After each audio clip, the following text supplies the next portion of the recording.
Les jeux, les chants, la danse font partie intégrante de l'éducation ou la méthode scout qui se vit aux grandes terres en rase campagne. Ainsi donc, au camp, à la sortie, à toutes leurs activités, les scouts mettent au cœur de leur programme d'activité un point d'honneur au divertissement, jeux, chants et danses sous la houlette d'un animateur. Un garçon choisi parmi ses camarades pour ses qualités artistiques, un garçon capable de transmettre la joie aux autres.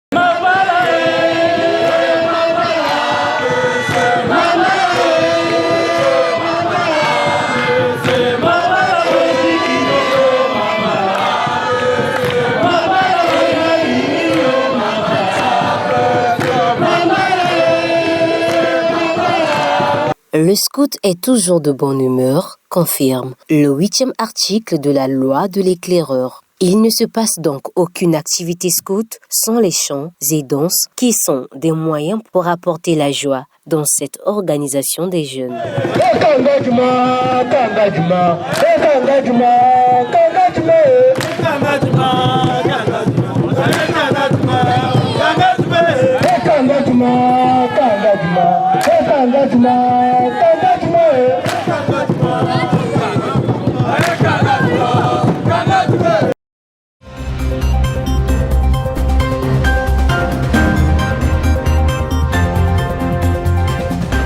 Le piment favorise la perte de poids grâce à son effet coupe-faim, riche en vitamine C, B6 et K, source de fer, de cuivre et de manganèse. Il améliore la digestion. La première contre-indication, c'est d'éviter les piments trop forts si l'estomac est fragile. Cela peut causer des douleurs gastriques intenses en lien avec la digestion difficile. Consommer du piment entraîne une hypersalivation, ainsi qu'une stimulation des mucoses de la bouche, de l'estomac et de l'intestin. Ce phénomène facilite la digestion, mais réduirait également l'appétit. Curry, curcuma, piment en poudre ou paprika ont des effets bénéfiques sur le foie, du fait de leurs propriétés antioxydantes, mais aussi grâce à leur capacité à stimuler les enzymes de la détoxication. Non, le piment, c'est un remède extraordinaire parce que c'est un antibiotique. Le piment est lié à la planète Mars, donc Mars qui veut dire Dieu, la force chez les Grecs. Donc vous voyez que c'est un aliment qui a beaucoup d'énergie. Donc il faut consommer ça modérément. Sinon ça va vous créer un déséquilibre dans le corps. Exemple, pour celui qui souffre des vers intestinaux, le piment, ça tue les vers et fait partie des épices qui donne la force à l'homme, donc la vitalité sexuelle. Mais on n'abuse pas de ça parce qu'après ça peut t'entraîner à une maladie, exemple ceux qui souffrent de maladie de foie, ça peut gaspiller votre foie et c'est pas bien. Donc, mais spirituellement c'est un objet ésotérique parce que ça peut protéger une maison contre les attaques nocturnes, contre la présence des mauvais esprits. Manger du piment est ainsi le meilleur moyen de faire chuter rapidement la pression artérielle. En cas d'hypertension, on recommande d'éviter les plats préparés trop salés. En termes de goût, on peut dire que le piment a tout bon. Le piment détruit notamment des germes dans l'estomac, dont la bactérie Helicobacter pylori qui peut provoquer des ulcères gastriques et des gastrites. La force des piments se mesure grâce à l'échelle de Scoville.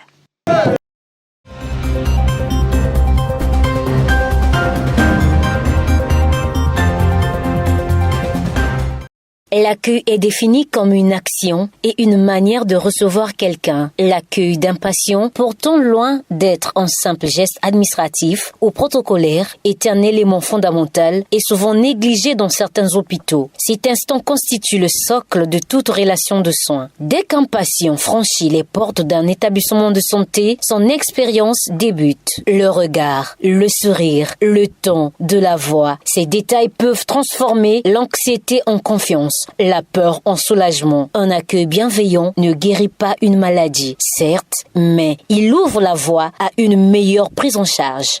Compte tenu de leur rôle, de leur place dans la pratique des soins, leur place dans la société, leur place dans le système de santé dans notre pays, évidemment, ça ce sont des comportements à proscrire. Parce que l'infirmier, le soin commence d'abord par l'accueil. et en dehors de l'accueil. Et puis bon, il y a le son en lui-même. Mais si déjà l'accueil n'est pas convenable, si déjà les soins ne sont pas appliqués selon les normes, ben on va s'attendre à quel résultat? En somme, si le diagnostic et les traitements relèvent de la science, l'accueil, lui, appartient à l'art de soigner. Et dans cet art, chaque sourire, chaque mot compte. Car, oui, l'accueil est bel et bien le premier médicament.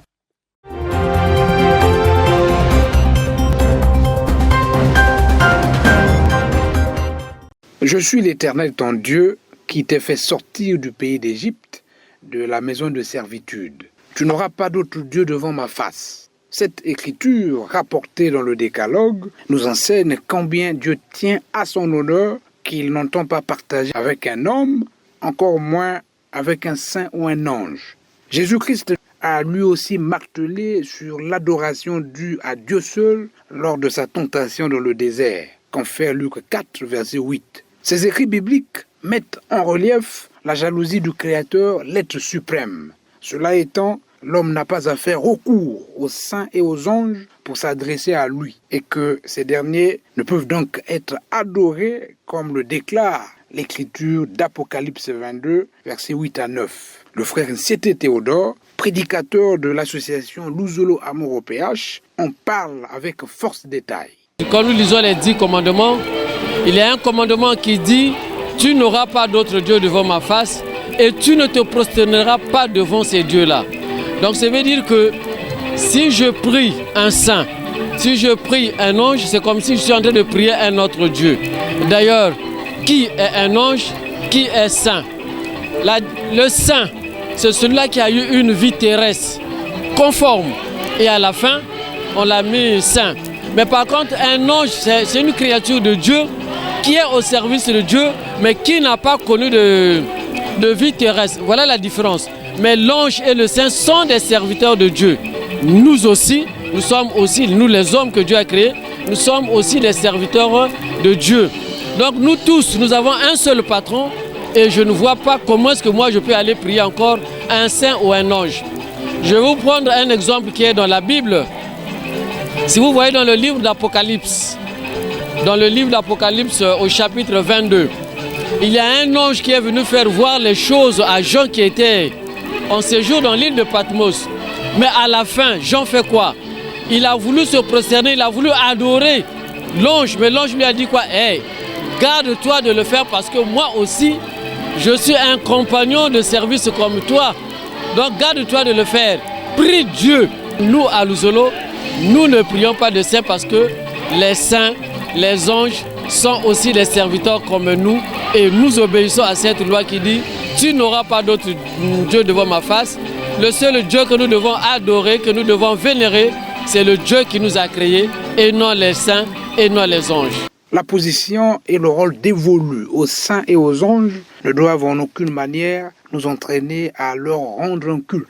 Cela d'autant plus qu'un jour, associés à Christ dans son jugement et son règne, nous jugerons les anges. 1 Corinthiens 6, verset 3.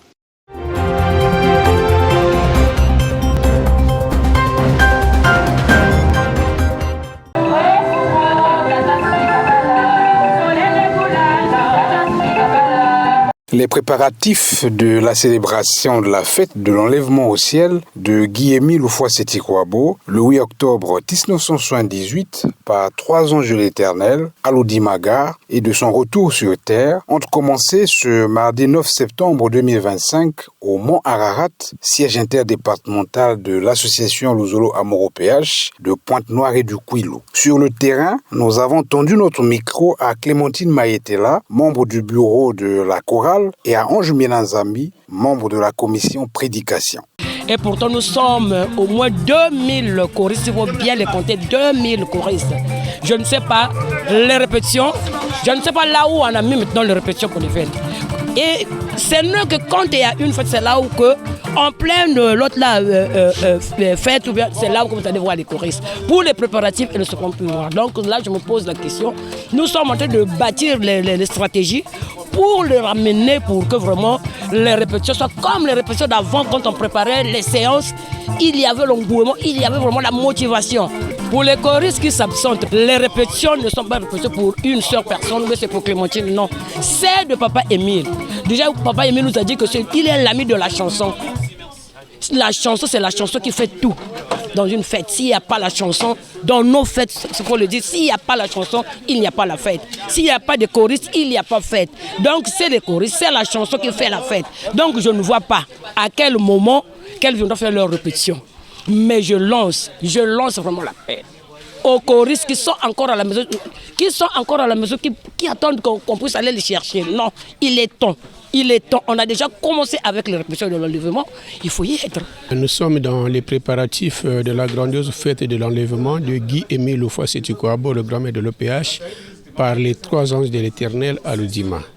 Donc vous voyez, les prédicateurs, les choristes, toutes les sous-commissions sont à l'œuvre pour préparer cette grandiose fête que nous allons célébrer de la première semaine du mois d'octobre. Donc nous voulons que la fête puisse être une réussite totale. Voilà pourquoi nous nous retrouvons toutefois pour que nous puissions préparer et que le jour J nous présentions un travail très bien ficelé. L'appel est lancé aux abonnés absents. La fête approche à grands pas et chacun est attendu à sa place. Que chaque main, chaque voix, chaque présence compte pour faire de cette fête une réussite.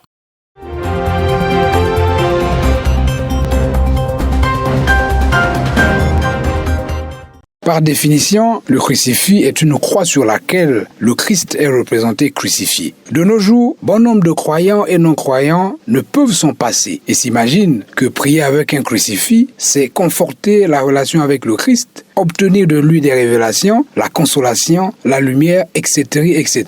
Or, la Bible nous renseigne dans l'évangile selon Marc, au chapitre 15 et 16, que Christ avait été bel et bien crucifié. Mais son corps n'était pas resté sur la croix, car Joseph d'Arimathée, avec l'autorisation de Pilate, descendit Jésus de la croix avant de le déposer dans un sépulcre, enveloppé d'un linceul. Et ce Jésus crucifié était même ressuscité. Il fit même sa première apparition à Marie de Magdala. Eu égard à ce qui précède, on comprend aisément que Jésus n'est plus sur la croix et que nous n'avons aucune raison de l'y maintenir. À ce sujet, C.T. Théodore, prédicateur, apporte un éclairage. Quand nous lisons la Bible, nous savons bien qu'après la crucifixion de Jésus, un bon samaritain, quelqu'un de bonne foi, est venu enlever le corps de Jésus sur la croix et aller le mettre dans une tombe.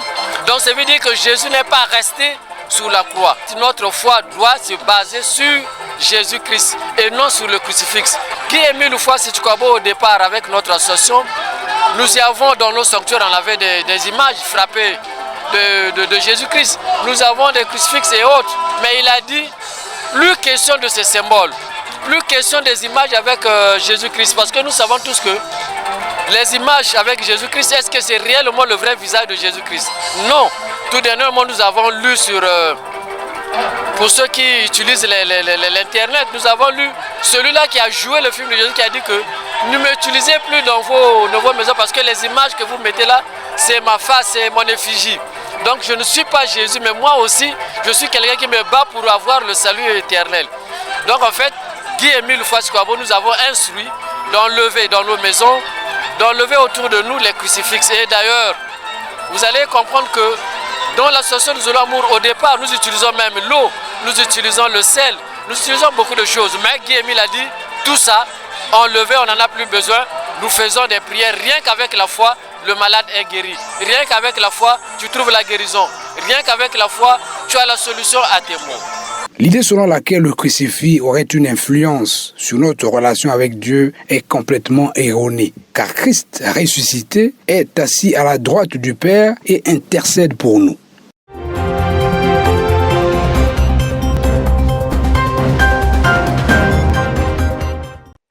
Note circulaire numéro 002 du 16 avril 1996. Le 20 mai 1992, l'Éternel Dieu, le Dieu d'Abraham, d'Isaac et de Jacob, a implanté en Afrique, au Congo notamment, et plus précisément à Monkarikari, un petit village de Kibossi, sa grande lumière, la lumière du monde entier. Et pour tous ceux qui aiment leur Dieu, qui les célèbrent, et place maudit en son honneur, pour tous ceux qui glorifient pour sa bienveillance science et pour ses merveilles en faveur des humains, ces journées seront une occasion de redire une fois de plus les œuvres du Tout-Puissant avec des cris de joie. Une occasion d'exalter de l'assemblée du peuple, de le louer sans cesse. En effet, le vrai croyant sait que l'Éternel est son Créateur et que c'est en lui qu'il met tout son espoir. Aussi doit-il se réjouir en lui et pousser des cris de joie, d'allégresse en son honneur. En ces jours mémorables, toute langue doit donc rendre hommage au Dieu d'Abraham, d'Isaac et de Jacob pour les merveilles qu'il a réalisées pour l'humanité entière.